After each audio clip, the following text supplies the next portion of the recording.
Assalomu alaykum YouTube ahli. Germaniyadan hammaga salom. Bugun 7-yanvar. Germaniyada qish, qor, o'ziga yarasha nastroy, ob-havo zo'r. Xullas bugun rejim turida o'tdix haqida yana davom ettirmoqchi edim videomni. Ancha vaqt video olmadim, video qo'ymadim. Ozgina sabablarga ko'ra bugun yana davom ettirish qaror qildim. Rejim turidagi ODXda bizda bilasizlar to'rga bo'linganini, endi biz shuni 3 ga bo'lib video olayotgan edim. Ikkitasi уже tayyor. Yana bittasi hozir bu kravat, ya'ni pauza haqida bo'ladi. Bu video asosan endi mana shu sohaga kirayotganlar uchun qo'llanma bo'ladi. Agar siz opitingiz bo'lsa, rejim turida ODXni yoddan biladigan bo'lsangiz, bu siz uchun emas.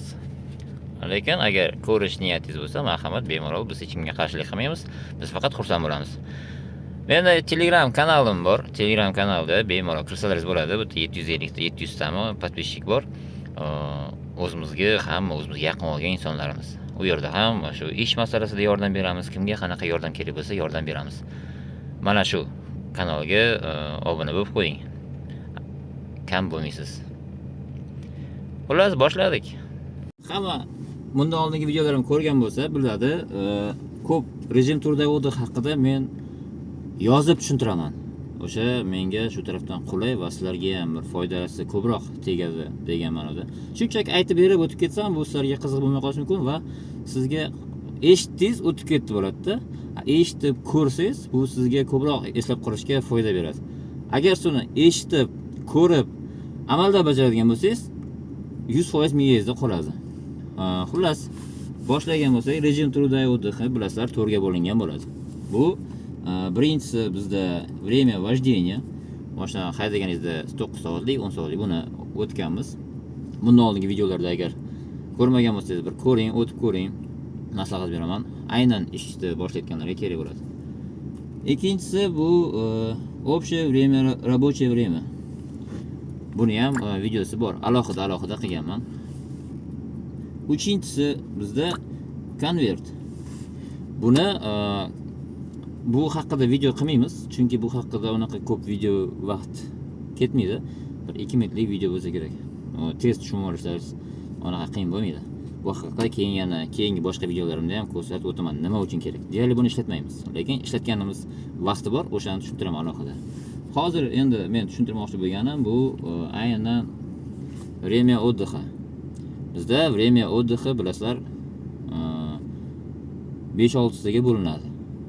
Bu kunlik, o'zi masalan kunlik bor, har kunlik pauzamiz bor, keyin haftalik pauzamiz bor. O'shalarni biz bilishimiz kerak bo'ladi. Birinchisi bu 15 minutlik pauza. 15 minutlik pauza. Bu pauza qachon ishlaydi? Masalan, siz 4,5 soat haydashingiz kerak. 1 soat haydadingiz, 1 soat vождение qildingiz. Hali 4 soat, 4,5 soat, hali yana 3,5 soat vaqtingiz bor vождениеga. Orada siz qayerdir kirishingiz kerak bo'ladi, magazingami yoki biron joyga kirdingiz. O'sha paytda kirib, mana shu 15 minut pauzani qilasiz. 15 minut pauza qilib, keyin yana darsga yurasiz. Ikkinchisi 30 minutlik pauza. Ikkinchisi 30 minutlik pauza. Endi masalan 1 soat vождение bo'ldi, plus siz yana bu yerda 15 minut pauza qildingizda, 15 minut pauza qildingiz, yana davom etyapsiz, 3,5 soatini yuryapsizda, 4,5 soat vождение bo'lyapti. Endi aynan 4,5 soat emas, 3 soatmi, 2 soatmi, xullas o'sha perioddan keyin yana 30 minut pauza qilyapsiz. 30 minut pauza qilyapsiz. Itogi bo'ladi bu 45 minut pauza bo'ladi. Bir kunda siz masalan kun davomidagi 45 minut pauza bo'ladi. 45 minut soat. Ikkinchisi, uchinchisi o'sha 45 minutlik pauza. Buni 30-15 xohlasangiz qilasiz, xohlasangiz kerak emas, bu majburiy emas. Buni xohlasangiz 15 minut, 45 minutda 2 ga bo'lib pauza qiling. Xohlasangiz bitta masalan 4,5 soat mana to'xtamangda, startdan 0 dan start qildingiz, 4,5 soat yurdingizda 45 minut pauza qildingiz. Bu 3-chi pauza. 4-chi pauza. 4-chi pauza bu 3 soatlik pauza. 3 soat. Buni ko'pchilik bilmasang kerak. 3 soatlik pauza. Bu qanaqa bo'ladi? Masalan, siz kun davomida ertalab soat 7 da smena ochdingiz. Smena ochdingizda ishlayapsiz. Period davomida siz soat 10 da yuk tushirishga keldingiz. Endi kompaniya aytdi, seni deyapti soat 2 da yuk tushiramiz deyapti. 2 da yuk tushirsa siz 10dan soat 14:00 gacha bo'lgan vaqt davomida agar siz 3 soat turgan bo'lsangiz, 3 soat maotga kravatda turgan bo'lsangiz, mana shu dam olishga o'tadi. Hozir qanaqaligini tushuntirib beraman. 5-inchisi bir kun davomida 9 soatlik pauza. Bu bitta smena ishladingiz. Ertalabdan masalan kechgacha 15 soatlik smena ishladingizmi, 9 soatmi, 3 soatmi, 2 soatmi farqi yo'q. 9 soat pauza qilib, keyin yana yangi smena ochib haydayman deydigan bo'lsangiz, 9 soatlik pauza qilasiz. Endi 6-inchisi bu 11 soatlik pauza. 11 soat. 9 soat, 11 soat. 11 soatlik pauza. Bu ham xuddi shunaqa haftada siz 6 marta 6 sutkada masalan 6 marta 11 soatlik pauza qilsangiz bo'ladi. Keyin mana bu narsani yana esdan chiqdi boyaga. 9 soatlik pauza haftada 3 marta pauza qilsangiz bo'ladi. Haftada 3 marta siz shunaqa pauza qilishingiz mumkin. Qolgani 11 soatlik bo'lishi kerak. Endi boyaga mana buni bundoq qilamiz. Agar siz boya 3 soat meta pauza qildingiz, 3 soat bilan 9 da birlashadigan bo'lsa, siz o'sha ikkalasi 11 soat pauzaga o'tadi. Deylik siz 7 da smena ochdingiz, ishladingiz kun davomida, bunaqa pauzalar qilib ishladingizda, kechqurun soat 6 da smena yopdingiz, 18:00 yopdingiz. Bu yerda siz 3 soat pauza qildingiz. 3 soat pauza bo'ldi. Endi bu yerda 9 soat pauza qilsangiz, shunda ikkalasi itogi bo'ladi, 11 soat pauza bo'ladi. Mana shu pauzaga o'tadi 11 soatga. Shu narsani bilmaganlarga eslatma.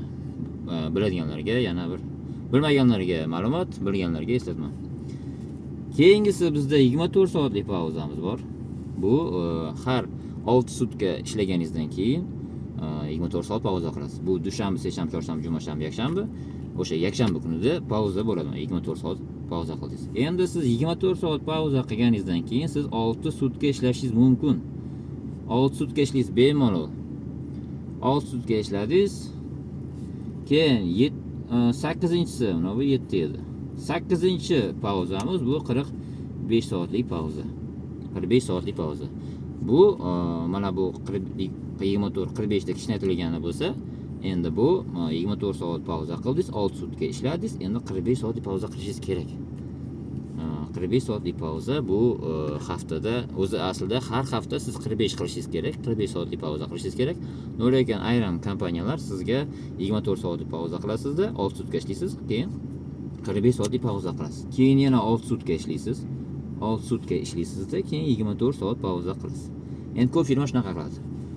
24, 45, 45, yana 24, yana 45 shunaqa ishlaydi. Ko'p firma, juda ko'p firma shunaqa ishlaydi. Shu periodda ishlaydi. Kamdan kam holatda faqat 45 bo'lishi mumkin. Faqat 6 sutka ishlaysiz, 45 soat dam olasiz yoki 5 sutka ishlaysiz, 45 soat dam olasiz. Keyin yana bitta narsa ko'pchiligi bilmay qoladigan holat. Dushanba kuni ishni boshladingiz. Shanba kungacha ishladingiz. 45 soatlik pauza qiladigan bo'lsangiz, 45 soatlik pauza qilasiz. Bu dushanba kuni, masalan, deylik, dushanba kuni 17:00 gacha turdingiz pauzada. Bo'ldi. Endi yana siz o'sha 45 soat, yana 6 sutka ishlashingiz mumkin. Endi bu ko'p hollarda kompaniya 6 sutka emas, 5 sutka ishlaydi. Bu kamdan kami. Yana endi 9-inchi pauza bu 66 soatlik pauza, bu kompensatsiya qilingani. Kimdir 72 deydi, kimdir 66 deydi. Endi bu sporniy moment. Agar siz deylik 24 soat pauza qildingiz. 24 soat pauza qildingiz. Bir hafta ishladingiz. 6 sutka ishladingiz. Yana 24 soat pauza qildingiz. Ikkita 24 bo'lganini hisobiga, ikkita 24 soatlik pauza qilganingiz uchun siz endi bu yerda 66 soat pauza qilishingiz kerak. Podrяд ikkita, o'sha 3-inchisi sizda 45 yoki 24 bo'lishi mumkin emas. Обязательно 66 soat bo'lishi kerak. O'sha narsa bilib olishlaringiz kerak bo'ladi. Xullas, shunda pauza, mana shu sizlarga tushungan bo'lsangiz, mana shunaqa qiyin emas, oddiy narsalar yozib tushuntirdim. Agar tushunmagan bo'lsangiz, videoni yana bittadan tekshirib ko'rib oling. Shunda pauzamiz 1, 2, 3, 4, 5, 6, 7, 8, 9 ta turli pauzamiz bor ekan. Rejim turida OZXda bilishingiz kerak bo'lgan narsa shu. Video yoqqan bo'lsa, hammaga omad, like sizlardan kutib qolamiz. Men o'zimning Telegram kanalim bor. Obuna bo'lib qo'ying. Men hozir rasmini, silkani ham tashlab qo'yaman. Kirsangiz, u yerda ko'p ma'lumotlar bo'ladi.